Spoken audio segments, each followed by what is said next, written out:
on this topic. During the campaign, you were, as I said, you're encouraging people to get vaccinated, but you're not saying whether you are vaccinated. Do you want to say now? As I said, America, if it's nothing else, it's about liberty. It's about being able to live your life free from the government telling you what to do. And so we understand this thing about slippery slopes. The minute that I start telling you about my vaccine status, we're going to be down the bottom of the mountain trying to figure out how we got there, because now you want to know what's in my DNA. You're going to want to know this, that, and the other. In New York, you see, we have people, waiters asking people their vaccination status. And by the way, do you know what else they require? A photo ID to determine if this vaccine card you're presenting is really you.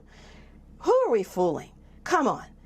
Let's say you get the vaccine. Go ahead and get the vaccine. If that's what you want to do, get the vaccine. Don't force it on anybody else. We know, and by the way, media, they're not telling us that people are suffering as a result of getting the vaccine.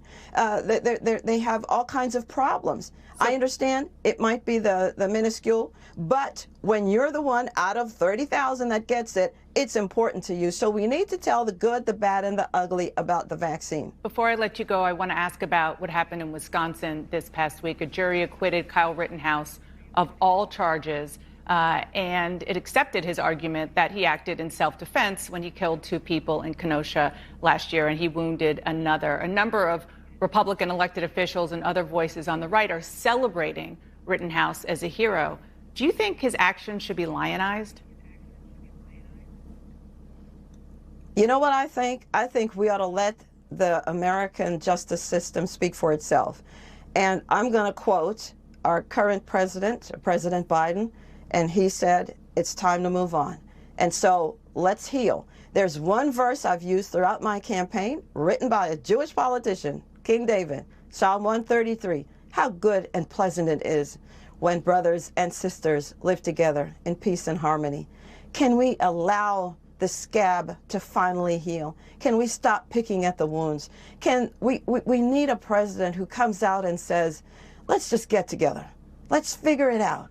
Let's not label people. You know, we see that the world is turned upside down. The right is wrong.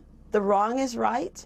When do we have that where we say, let's just all get along, like Rodney King said? And by the way, can we have a media that tries to find the good among us instead of dividing us? Because the media are complicit in this. Winsome Sears, thank you so much for joining me this morning.